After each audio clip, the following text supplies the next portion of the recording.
हम लोग प्रसाद अर्पण कर लें।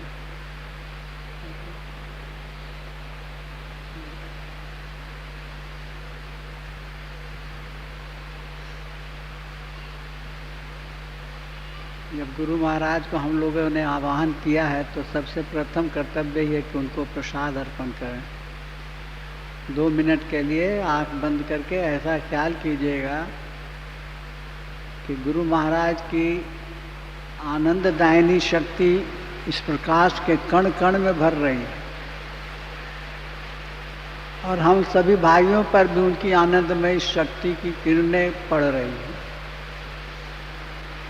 ऐसा ही 2 मिनट हम लोग ख्याल करेंगे कि गुरु महाराज की आनंददायिनी शक्ति इस रखे हुए नैवेद्य पर भी और हम लोगों पर भी प्रकाश के रूप में हम लोगों पर पड़ रही है, हम लोग को शांति और आनंद दे रही है। 2 मिनट के लिए पहले हम लोग ऐसा ही ख्याल करके प्रसाद उनको समर्पित करें। शुरू किया जाए।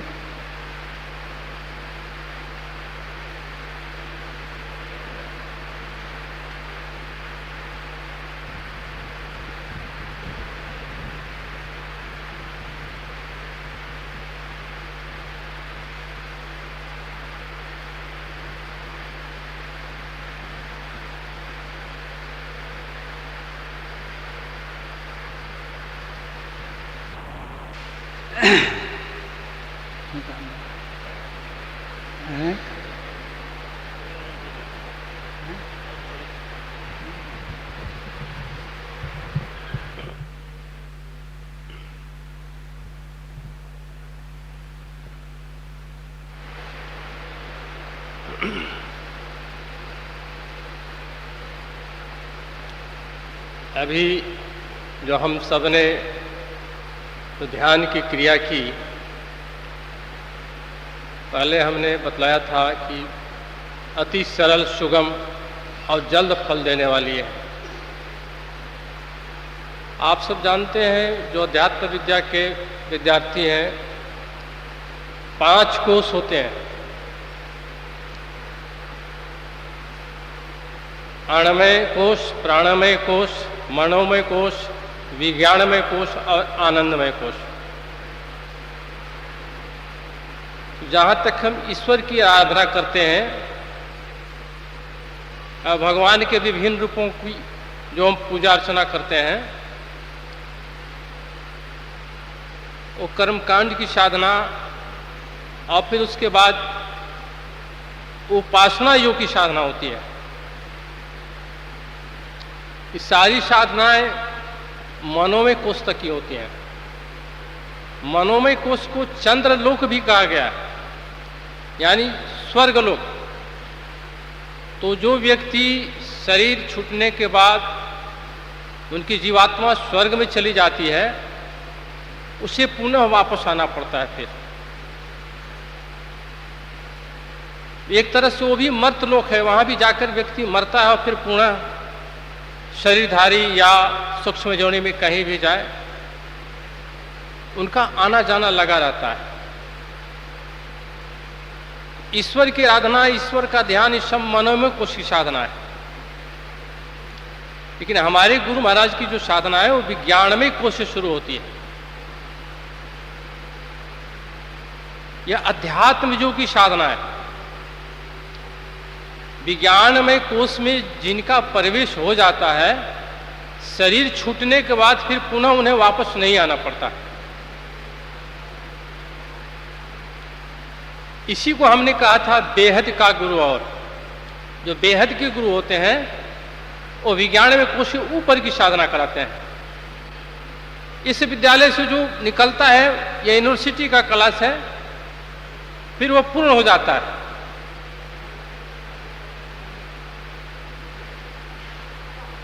विज्ञानमय कोश का मतलब है जिसे हम सूर्यलोक कहते हैं। गाथा हम सबने पढ़ी है भीष्म पितामह की। मनोमय कोश के साधक थे, मंत्र की शक्ति उनके पास थी। मन को उन्होंने एकाग्र कर लिया था, जिससे विभिन्न प्रकार के आयुधों का संचालन करते थे, दिव्यास्त्रों का प्रयोग करते थे। मनोमय कोश तक उनका पूरा था। लेकिन अगर उस समय उनकी मृत्यु हो जाती तो फिर उन्हें आना पड़ता। उनके पूर्व जन्म की कथा हम भी सब पढ़े होंगे। वसु थे, उन्हें कुछ अपराध किया था देवताओं की सभा में, जिसके कारण उन्हें श्रापवश मनुष्य शरीर धारण करना पड़ा और काफी अवधि तक उसे उन्हें रहना पड़ा।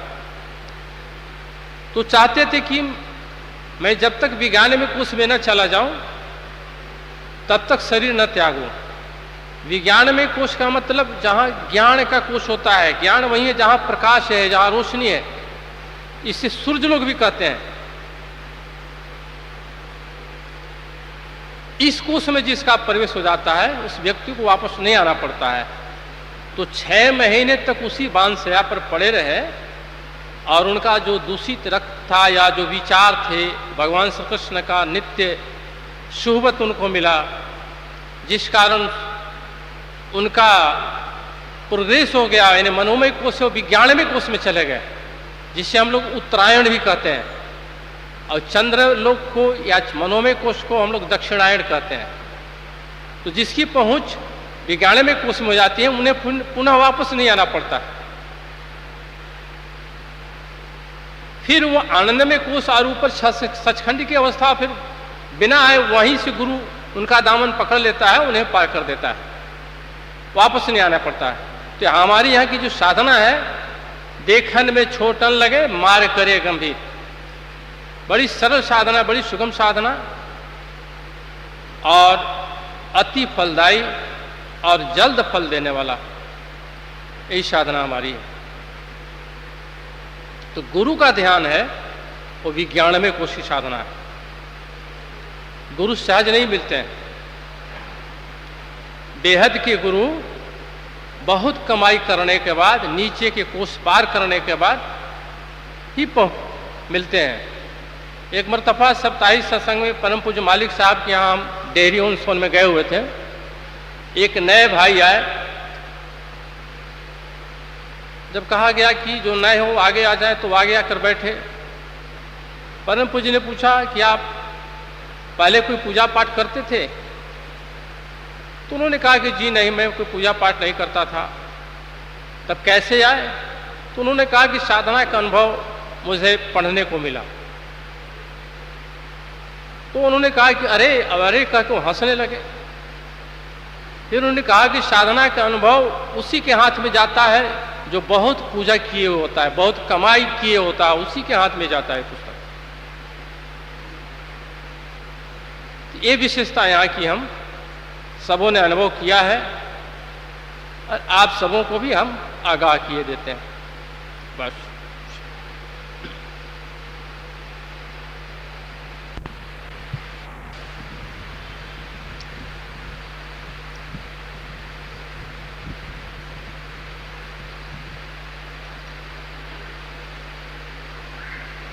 नए भाई तो प्रवचन सुन ही लिए हैं।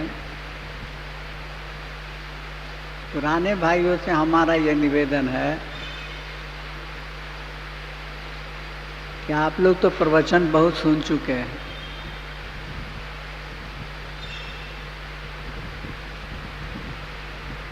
और हमारे सिलसिले के अनेक गुरुओं को आप लोगों ने देखा भी है।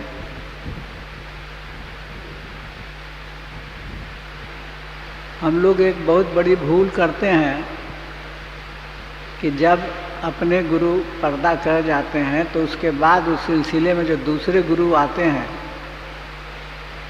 उनका ध्यान हम लोग शुरू कर देते हैं।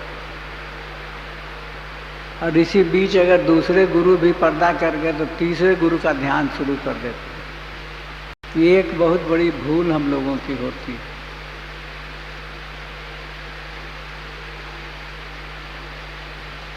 जो सच्चा गुरु होता है वो कभी मरता नहीं।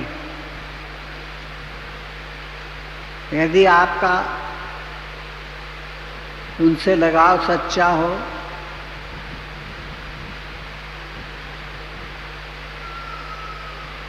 तो फिर आप जब कभी भी उनका ख्याल कीजिएगा तो उनकी कृपा होती है। ये हम लोगों के यहाँ केवल विश्वास की कमी होती है, जिसके वजह से हम अपने गुरु से हटकर दूसरे रूप में उस गुरु को पकड़ने की कोशिश करते हैं और इस तरह से सारा जीवन गुरु के स्वरूप को बदलते, मतलब स्थूल रूप को बदलते बदलते ही बीत जाता है और कभी भी हमको उस गुरु के आत्मशक्ति का अनुभव नहीं होता है। और बहुत से भाई बहुत समय इसी तरह से अपना गंवा देते हैं, लेकिन हाथ कुछ नहीं लगता।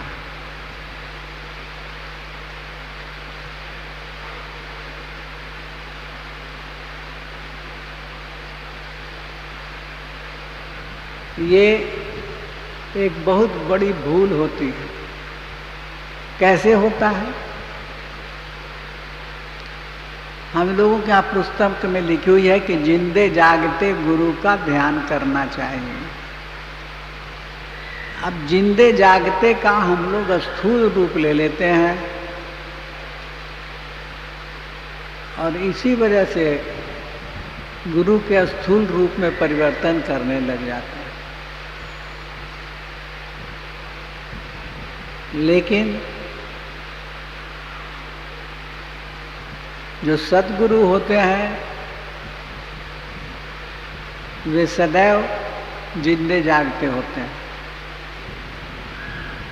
हम में विश्वास की कमी होती है, जिसके वजह से हम गुरु को बदलते रहते हैं।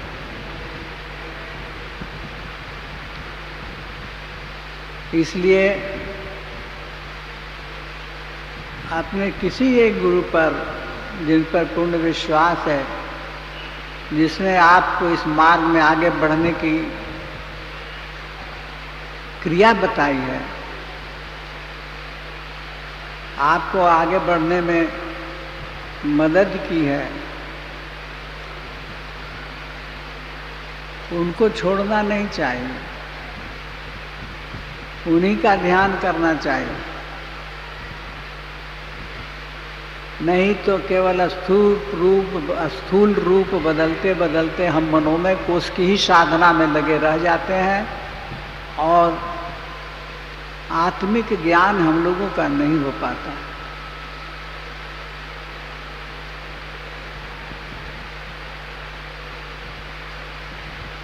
ये तो हमारी बहुत बड़ी भूल होती है और जिसके वजह से हमारा जीवन का बहुत बड़ा समय चला जाता है।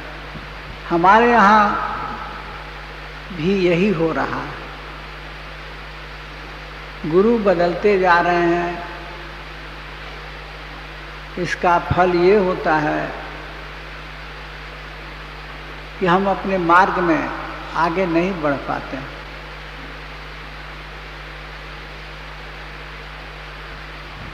पहले हम लोगों को इस सत्संग में आने के पहले समझ लेना चाहिए था कि हमारा मार्ग क्या है और उसमें हमारा उद्देश्य क्या है।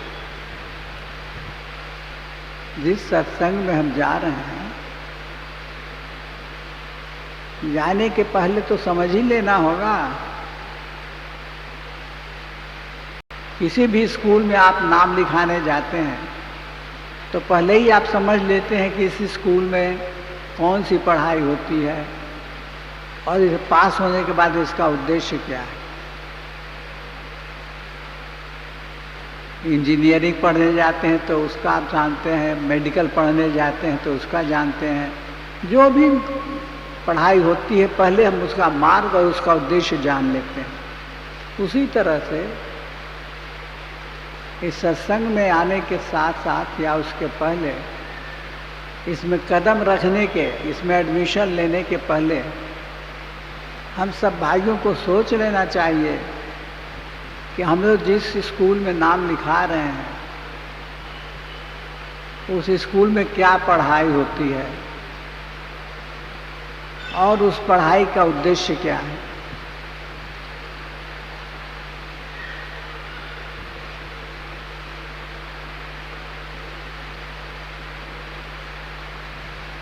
गुरु महाराज की जो साधना है, जिसके माध्यम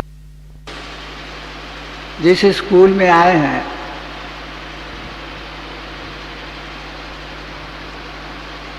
इसमें एडमिशन लेने का भी एक क्वालिफिकेशन है।